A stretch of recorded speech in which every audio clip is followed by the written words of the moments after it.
Being bilingual on the spiritual path, is it a blessing or is it a curse? Maybe it's both, maybe it's neither. But I wanted to dig a bit deeper into that. My name is Josefin, and if you're new to my channel, warmly welcome. And if you're a regular viewer, then glad to have you back. So, I'm based in Sweden, and my native language is Swedish.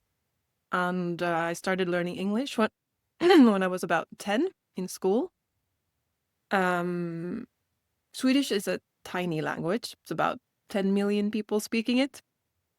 So what's that? It's like London, I guess. And that's it. That's the whole bundle of people you have. I mean, it could have been worse. Could have been Icelandic. No offense, I love Icelandic languages, the language of Iceland, but there are very few people speaking it. But we're all just working with the cards we're dealt. But anyway, like the amount of spiritual teachings available in Swedish is quite limited. So my way of accessing spiritual content, retreats, teachers have been in English. And initially, I saw it as a bit of a burden, I guess, because I also have to struggle with translating the language into my own. I don't have as much emotional attachments to the words in a sense of like, like prayer or love doesn't hold as much rooting in me as they would in Swedish, which would be like bön, kärlek. So there's like a translation that has to happen. And also, the words are not always translated one-to-one.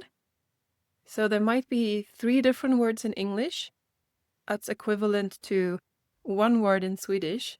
And there might be 1 word in Swedish that doesn't really have a good translation in English. So you also have to work a bit in unraveling the words. And I can see when I am in spiritual communities where the teaching is in English, there might be people from France or from Germany or Spain, and you can see that they struggle a bit with the language sometimes, either in asking their own question and actually being really sharp and precise with what they mean, but also in understanding the guiding or the answers, basically. And when I speak with other people who are not native in English, like they might be fluent, but it's not their native language, that they're not wired. Their inner life isn't wired according to that. There can be a bit of frustration. Not that we as a collective group, not that we wish that we had English as our native language, but rather that it would be available in our own language. That would make it easier. And this is what I like to challenge. But first, I'd also like to say, maybe as a reminder, either if you only speak one language, you might have not experienced it so much, or if you speak more than one language, then maybe you haven't paid so much attention. But there was this study about how we see the world, because some languages have feminine and masculine words, as in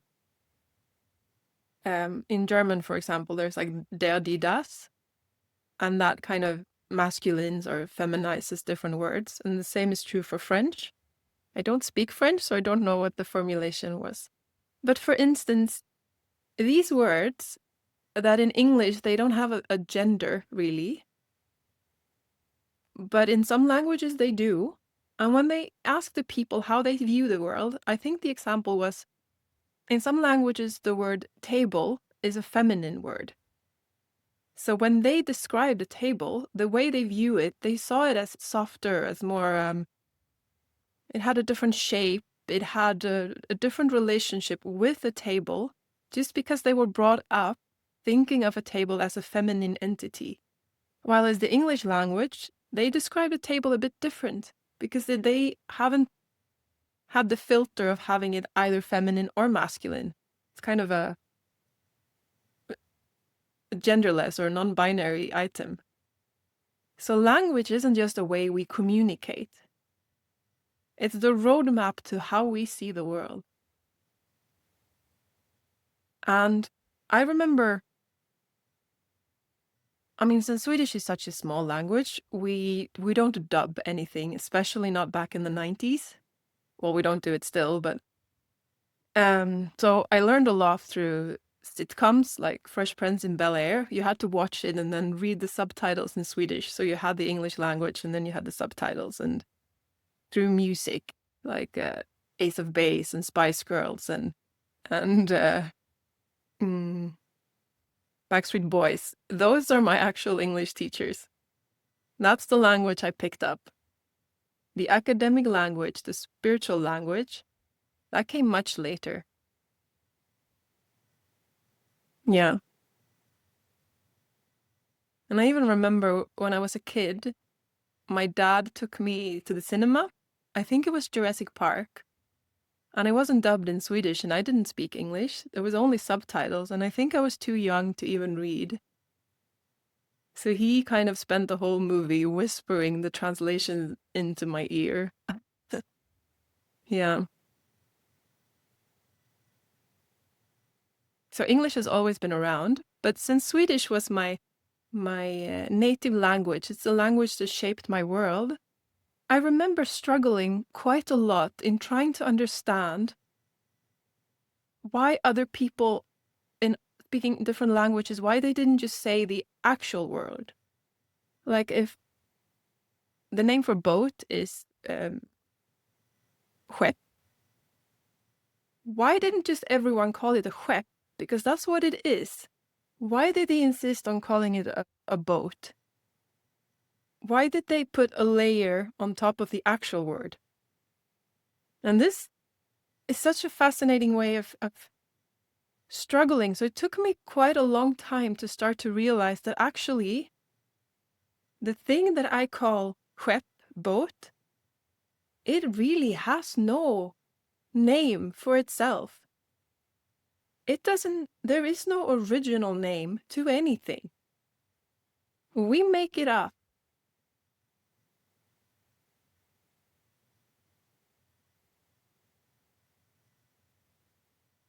And this is a huge discovery.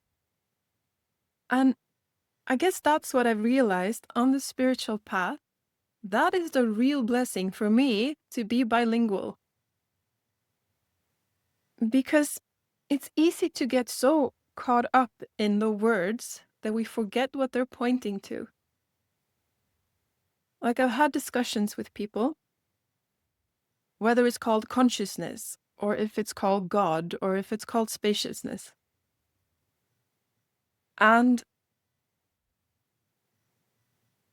it really doesn't matter that much exactly what we call it, because we just made up a word so that we all understand what we're actually pointing to. And if you're bilingual, you have that naturally.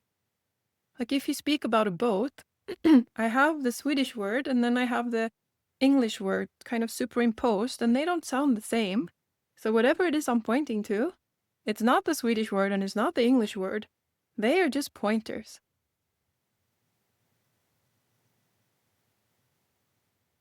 And the same is true for sometimes the words themselves convey a certain wisdom. Like say consciousness, for instance. In Swedish, it's medvetande. And the word itself is kind of built up of two words put together. And you can translate it roughly as with knowing.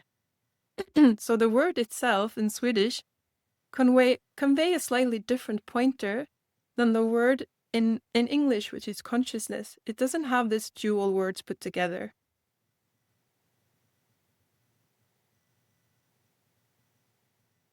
Yeah. And sometimes it's the opposite. Sometimes the English words are actually um they convey something. Like for instance, it's not that long ago that it dawned on me that the word computer isn't just a word on its own. It's actually kind of a verb that's been turned into an entity. It's the machine that computes, a computer. The Swedish word doesn't really have that wisdom built into it. And if you speak more than one language, you get to dip into the wisdom of different cultures in a way, or lineages, or words that have evolved from different traditions or cultures. The price you pay, however, is that possibly your understanding of a word isn't as razor sharp as it is in your native tongue. Hmm.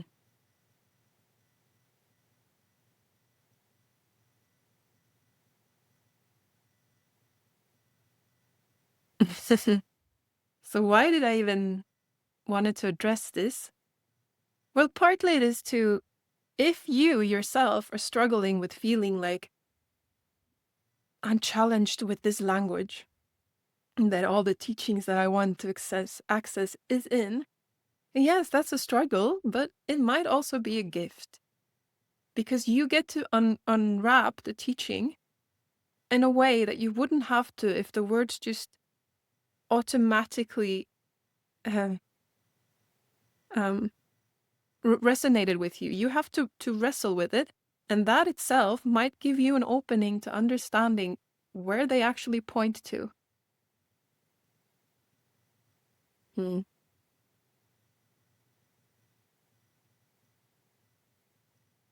And this is just a bit of add-on because I guess I just wanted to honor that. How humbling it is to speak a language that's not your native language. I mean, I have a profession. I've had my own IT consultancy firm. I have academic achievements. I've written master theses. I have, you know, I have language. And then when I go into a cafe and have to order something in German, I have the language of an 8-year-old. I cannot be as funny. I cannot be as witty. My whole personality does not shine through. And when I'm a bit nervous of what the barista is going to reply to me because potentially I won't be able to answer. And what that does to you, it really challenges your own identities.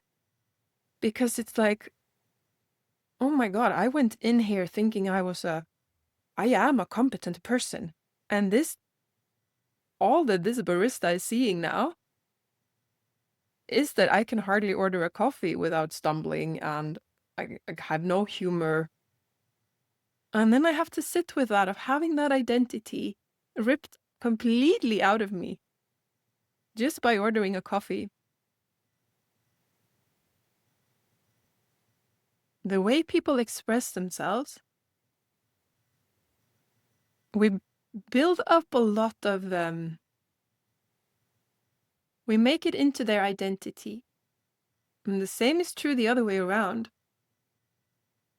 In the last year, as in many other parts of Europe, Sweden has had a lot of immigrations. And we have people who are well educated who can't get work, so they work in lower paying jobs. And their Swedish might be broken. And it's easy to just assume that these people are not so knowledgeable, they're not so educated because they have the language skill of an 8-year-old. But that's such a fallacy. Actually, the only reason that we speak Swedish is because I don't speak their native language. I don't speak Vietnamese or whatever it is that it's their core language. So they are actually walking all the way to me where I can be comfortable in my native language and they show their vulnerability.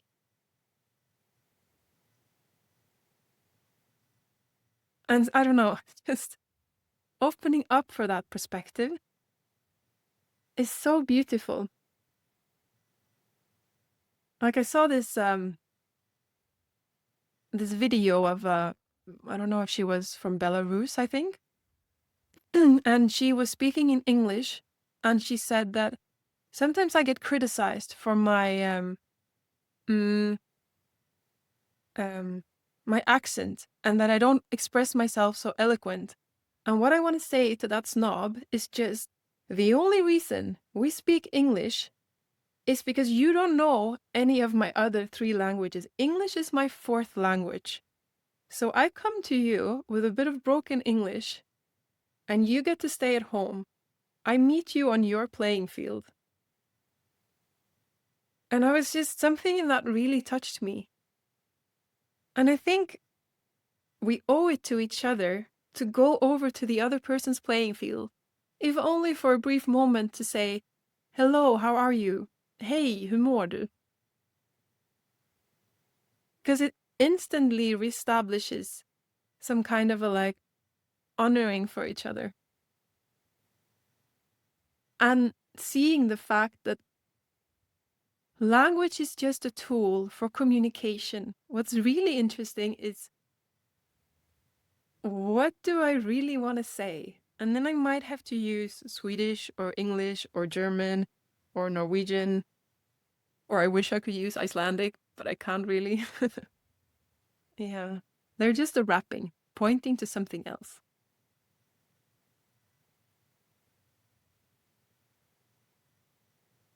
And if English is your native language and that's the only language you speak, and if you felt like this is a bashing, that was not my intention. This was an invitation to dig deeper into your own understanding of words, of languages, and also a celebration of what a gift you've been given to have the native language that's spoken by the world. You can access so much information with a lot of clarity. But the price you pay is that maybe you don't get to practice so much in other languages. We're all just playing the cards we've been dealt.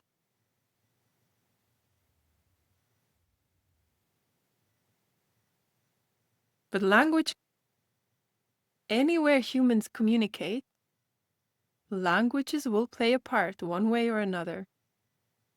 And the spiritual path is no different. Hmm.